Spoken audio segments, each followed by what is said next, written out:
Bismillahirrahmanirrahim. Alhamdulillahirabbil alamin. Wa bihi nasta'inu ala umuri dunya waddin. Wassalatu wassalamu ala sayyidil mursalin sayyidina wa maulana Muhammadin wa ala alihi wa ashabihi wa tabi'in wa tabi'i tabi'in wa man tabi'ahum bi ihsanin ila yaumiddin. Qala al-muallif rahimahullah wa nafa'ana bihi wa bi ulumi fid darain amin. Su'alun: ma hukmu ziyarati ali baiti sayyidina Rasulillah sallallahu alaihi wasallam? Apakah hukum menziarahi keluarga Kanjeng Nabi Muhammad sallallahu alaihi wasallam? Maksudnya menziarahi kuburnya niki mangke. Judulnya memang mutlak. Sebetulnya saya lebih tertarik ketika ini dimutlakan saja. Artinya mengunjungi ini kan bagian dari kita itu mengungkapkan rasa cinta kita kepada Ahlul Bait, baik yang masih hidup maupun yang sudah wafat. Memang nanti fokusnya pembahasannya ziarah di sini adalah ziarah kubur mereka. Ma hukmu ziyarati ali baiti sayyidina? Apakah hukum menziarahi atau mengunjungi keluarga tuan kita, sayyid kita, pemimpin kita Rasulullah, yaitu Rasulullah Muhammad sallallahu alaihi wasallam? Al-jawabu, jawabannya, ziyaratu ali baitin nubuwah min aqrabil qurubat. Ziarah atau mengunjungi ahlul baitnya Nabi itu termasuk amal kurbah atau amal mendekatkan diri kepada Allah yang paling bisa mendekatkan. Aqrabul qurubat, paling bisa mendekatkan kepada Allah, di antara yang paling bisa mendekatkan kepada Allah. Wa arjat ta'at, dan ketaatan yang paling bisa diharapkan qabulan, untuk diterima nginda rabbil bariyah, di sisi sang pemilik alam semesta atau para makhluk. Yang paling bisa diharapkan atau ketaatan yang paling bisa diharapkan untuk diterima. Waqat wassan nabiyyu sallallahu alaihi wasallam, dan Kanjeng Nabi telah berwasiat kepada siapa? Ummatahu, kepada umatnya, bi ali baiti, untuk berbuat baik kepada keluarganya. Hadisnya ini Fa'an Zaid bin Arqam, diriwayatkan dari Zaid bin Arqam radhiyallahu anhu, kata beliau, qama Rasulullah sallallahu alaihi wasallam yauman fina khatiban bima'in yud'a khumman. Suatu hari Rasulullah berdiri di tengah-tengah kita, di tengah-tengah kami. Beliau berdiri berkhutbah, khatiban, bima'in yud'a khumman, di suatu tempat yang di situ ada sumber airnya. Bima'in itu di suatu tempat atau sendang, di suatu sendang air. Yud'a khumman, yang disebut dengan nama khumman. Nah, persisnya baina Makkah wal Madinati, persisnya ada di antara Makkah dan Madinah. Fahamidallah wa athna alaih, kemudian Rasulullah memuji Allah, wa wa'adha wa dzakara, beliau memberikan mauidhah atau pitutur, wa dzakara, dan beliau memberi peringatan. Tsumma qala, kemudian beliau bersabda begini, amma ba'du, ala ayuhan nas, ingatlah wahai sekalian manusia, fa innama ana basyarun yusiku ayyatiya rasulu rabbi fa ujiba. Aku ini tiada lain hanyalah seorang manusia yang hampir-hampir didatangi oleh utusan Tuhanku. Artinya yang sudah dekat kedatangan utusan Tuhanku. Fa ujiba, kemudian aku akan mengijabai kedatangannya, aku akan menyambutnya. Maksudnya utusan Tuhanku ini adalah malaikat Israel. Aku ini hanyalah manusia yang sudah dekat kematiannya. La wa ana tarikun fikum tsaqalain, dan aku meninggalkan di tengah-tengah kalian dua hal yang penting atau dua hal yang mulia, dua hal yang penting dan mulia. Awwaluhuma, yang pertama ini, kitabullah, yakni kitabnya Allah Al-Qur'an, di mana fihi al-huda wan nur, di dalamnya terdapat petunjuk dan cahaya. Fakhudhu bi kitabillah wastamsiku bihi, maka berpeganglah kalian atau ambillah kitab Allah itu dan berpeganglah kalian kepadanya. Fahasa ala kitabillah wa raghaba fihi. Rasulullah menghimbau atau menyeru umatnya agar berpegangan dengan kitabnya Allah. Yang ditinggal oleh Rasulullah yang pertama adalah Alkitab atau Al-Qur'an. Tsumma qala, kemudian Rasulullah bersabda, yang kedua, wa ahlu baiti, dan ahlul baitku, keluargaku. Tinggalane Kanjeng Nabi yang kedua apa? Ahlul baitnya. Udzakirukumullah fi ahli baiti, aku ingatkan kalian kepada Allah untuk berbuat baik kepada ahlul baitku. Udzakirukumullah fi ahli baiti, aku ingatkan kalian kepada Allah untuk berbuat baik kepada ahlul baitku. Hadis ini diriwayatkan oleh Imam Ahmad dalam musnadnya dan Imam Muslim dalam sahihnya. Niki, jadi tinggalan Rasulullah beliau mengatakan atau bersabda, aku ini sudah mau mati. Maksudnya seperti itu. Dan aku meninggalkan dua hal yang penting bagi kalian semuanya. Yang pertama adalah kitabullah, yang kedua adalah ahlul baitku. Nah, guru kula nggih Mbah Maimun Zubair niku nggih Niku ketika saya dulu ngaji kitab Al-Adhkar, pas di di khutbatul ikhtitamnya, beliau menjelaskan panjang lebar pentingnya kita berpegangan kepada ulama ahlil bait ya, di zaman akhir niki. Beliau menjelaskan begini. Kenapa para sahabat itu dengan ketemu Rasulullah saja itu sudah langsung menjadi orang-orang baik. Tidak perlu mereka mengaji lama.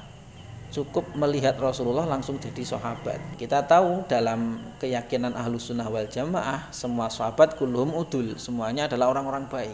Kenapa bisa mereka bisa menjadi orang yang sesoleh itu? Padahal asalnya adalah orang jahiliyah. Saya baca di kitab Muhammad Ar-Rasulul Muallim, Muhammad sebagai Rasul sang pengajar, itu di sana itu ada dawuh begini. Andai kata Rasulullah itu enggak punya mukjizat selain wujudnya para sahabat, niscaya sahabat ini sudah cukup sebagai mukjizat yang membuktikan kenabiannya Kanjeng. Bagaimana bisa orang yang dari jahiliyah langsung kayak disulap menjadi orang baik semuanya dalam waktu yang singkat. Guru kula Mbah Maimun jelaskan itu karena langsung melihat nurnya Kanjeng Nabi secara langsung. Jadi yang namanya sahabat itu adalah orang yang pernah bertemu dengan Kanjeng Nabi meskipun hanya sekejap. Yang penting beriman. Nah, ketika sudah beriman karo Kanjeng Nabi, dia bertemu dengan Nabi langsung jadi sahabat, dan semua sahabat itu orang baik.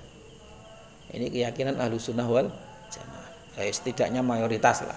Nah, kemudian kurun berikutnya namanya tabi'in. Nah, tabi'in niki untuk disebut dengan tabi'in tidak cukup mereka bertemu dengan sahabat dalam kurun waktu yang sebentar. Harus lama dulu, mulazamah dulu dengan sahabat, baru disebut dengan tabi'in. Kenapa? Karena sudah tidak langsung nurnya Kanjeng Nabi secara langsung, sudah melalui sahabat. Semakin kesini, wong ilmu agama niku, ilmu kesalehan, ilmu Islam niki niku kan nur Muhammad ini sangat berpengaruh. Tenggene kesalehan kula panjenengan sami. Nah, pentingnya sanad niku teng riku-riku. Nggih, dari napa? Sahabat langsung melihat nurnya Rasulullah. Nah, kemudian tabi'in melihat nur Rasulullah ini melalui para sahabat. Lah tabi'in niku mendapatkan nur Muhammad melalui tabi'in. Sampai kemudian berikutnya. Semakin lama nurnya semakin bleret kan ngoten. Mulane sampai ana istilah nggih niku huwallazi ja'ala syamsa diya'aw wal qamara nura. Dialah yang menciptakan matahari itu dia itu maknanya mencorong atau bersinar, dan menjadikan bulan itu bercahaya. Apa bedanya bersinar dengan bercahaya? Kalau bersinar niku mblerengi nggih, menyorot. Kalau bercahaya itu sekedar terang saja seperti bulan. Kita tahu bulan itu terangnya hanya memantulkan napa niku cahaya matahari. Nah, ulama niku mestine niku kan harus bisa menampakkan cahaya matahari itu. Ibaratnya ulama niku Rasulullah diibaratkan seperti matahari dan ulama diibaratkan seperti bulan. Nggih. Lah bulan niku kan make iso duwe cahaya niku karena dia niku memantulkan cahayanya sorotnya matahari. Nah, kalau dia enggak memancarkan itu berarti namanya gerhana bulan, nggih. Ini ada istilah ulama gerhana bulan itu karena sudah tidak menampakkan, tidak memancarkan cahayanya Kanjeng Nabi. Lah Mbah Maimun dawuhke ngeten, bodon.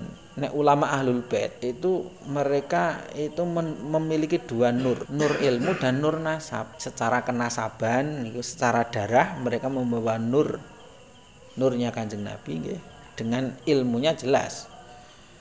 Nah, jadi ikuti niku ulama-ulama sing ahlul bait. Nah, niku guru kula Mbah Maimun ngoten niku. Bukan mengecilkan ulama yang lain nggih, bukan. Jadi ulama sing ahlul bait niku sing jadi betul-betul menjadi pegangan. Mergane pripun? Kalau mengandalkan ilmu saja, nur melalui ilmu wong oke wis napa niku wau? Bleret nggih. Kalau Rasulullah ke para sahabat langsung, sahabat ke tabi'in, tabi'in ke tabi'ut tabi'in, semakin kesini kan nur ilmu ini kan mulai semakin apa? Bleret. Nah, Nah, ini disitulah kemudian perlu disokong dengan nur nasab. Waqat hasan Nabi sallallahu alaihi wasallam ala ziyaratil kubur kadzalika. Dan Rasulullah menghimbau atau memerintahkan untuk berziarah kubur sebagaimana hal itu. Ini tadzkir fi ahlil bait. Faqala, kata beliau, zurul kubur fa innaha tudzakirul maut. Kunjungilah kuburan-kuburan itu karena ia akan mengingatkan kematian. Wa sa'ubayyinu hukma ziyaratil kuburi umuman fi ijabati su'al, dan saya akan menjelaskan hukum ziarah kubur secara umum dalam menjawabi pertanyaan nomor 14 nggih. Fal yungdzur, maka hendaklah dilihat. Wa aulal kuburi bi ziyarati ba'da Rasulillah kuburu alil baitin nabawiyil karim. Kuburan yang paling utama atau paling berhak untuk dikunjungi setelah Rasulullah Muhammad SAW, setelah kuburannya Rasulullah, adalah kuburan keluarga Nabi. Kenapa? Li'anna fi ziyaratihim wa mawaddatihim birran wasilatan li Rasulillah. Karena dengan mengunjungi atau di dalam menziarahi mereka dan berkasih sayang kepada mereka terdapat bentuk berbuat baik dan nyambung terhadap Rasulullah Muhammad SAW. Jadi intinya, karena ketika kita berbuat baik kepada keluarga Nabi, sama saja kita berbuat baik kepada Rasulullah Muhammad sallallahu alaihi wasallam. Kama qala ta'ala, sebagaimana Allah berfirman, "Qul la as'alukum alaihi ajran illal mawaddata fil qurba." Katakan, wahai Muhammad, aku tidak meminta kalian atas penyampaian dakwahku ini, tidak meminta upah sedikit pun, kecuali meminta berkasih sayang kepada kerabatku. Jadi yang diminta Nabi, kalian untuk berkasih sayang kepada kerabatku. Ya, alhamdulillah teng mriki ana makam wali sing ahlul bait nggih, cedhak. Besok kita kunjungi, kita ziarahi nggih. Inti niku. So, bal inna ziyaratal insani likuburihim akadu min ziyaratihi likuburi akribaihi minal mauta. Bahkan berkunjungnya seorang anak manusia ke kuburan mereka itu siapa? Ahlul bait, itu lebih penting, lebih kuat kesunahannya daripada menziarahi kubur kerabat-kerabatnya yang telah meninggal dunia. Jadi corok ditimbang-timbang, masih lebih utama, masih lebih kuat kesunahannya menziarahi kubur ahlul bait daripada keluarga sendiri. Bukan berarti kok keluarga kita nggak perlu diziarahi, bukan. Ini memperbandingkan sisi kekuatan kesunahannya. Bukan berarti dek ngono ora usah ziarah bapakne. Jadi bukan berarti kok kita ini nggak perlu menziarahi kerabat kita, bukan itu maksudnya. Tapi bahwa mengunjungi kuburannya ahlul bait itu kesunahannya lebih kuat daripada mengunjungi kuburan keluarga kita sendiri. Kama qala Sayyiduna Abu Bakrin, sebagaimana disampaikan atau dikatakan oleh Sayyidina Abu Bakar As-Siddiq radhiyallahu anhu, kata beliau begini, walladzi nafsi biyadi, demi zat yang jiwaku berada di tangannya, ya maksudnya demi Allah, la qarabatu Rasulillah ahabbu ilayya an asila min qarabati. Sungguh kerabat Rasulullah lebih senang aku sambung daripada kerabatku sendiri.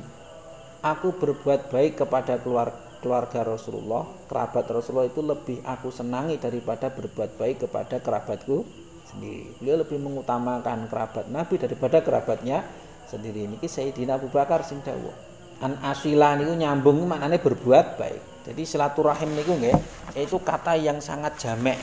Nah, yang disimpulkan oleh Said Muhammad dengan kitab Adabul Islam fi Nizamil Usrah. Itu di sana Said Muhammad itu menjelaskan arti silaturahim itu intinya berbuat baik kepada orang yang kita silaturahim ini.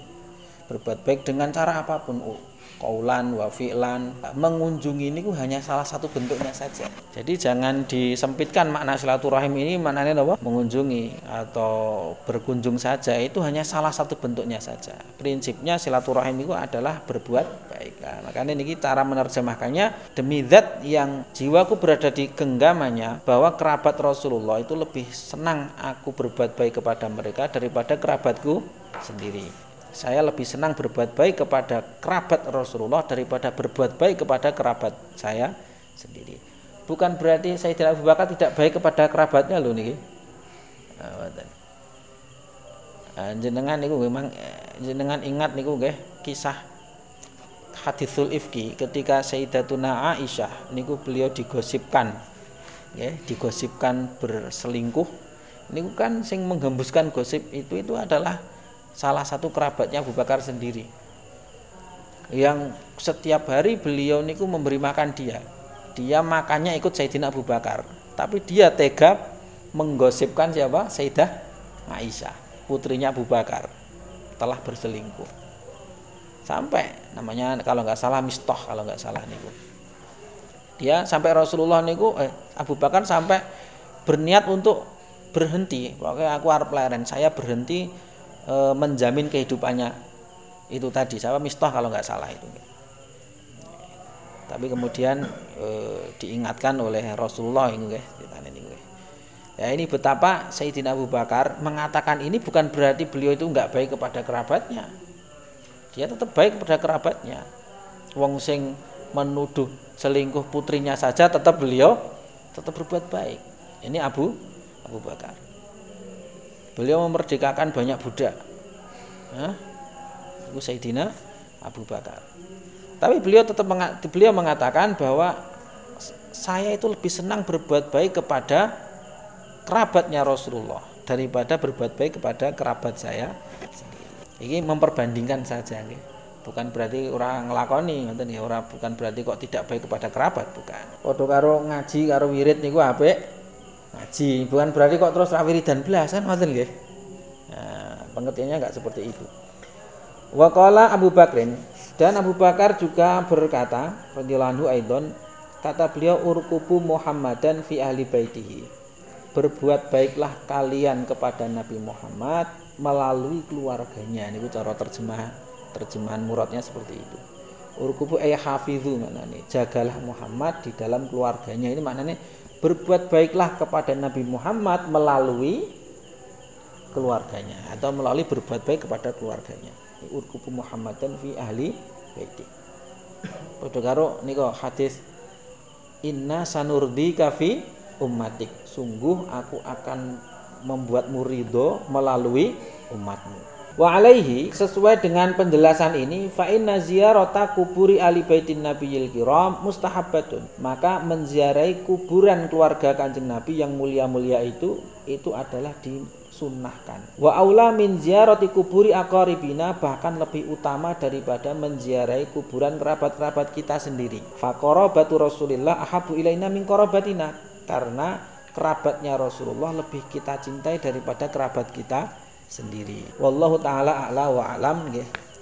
Insyaallah di pertemuan berikutnya ini kita akan berbicara tentang hukum ziarah secara umum. Subhanakallahumma wa bihamdika asyhadu an la ilaha illa anta astaghfiruka wa atubu ilaik.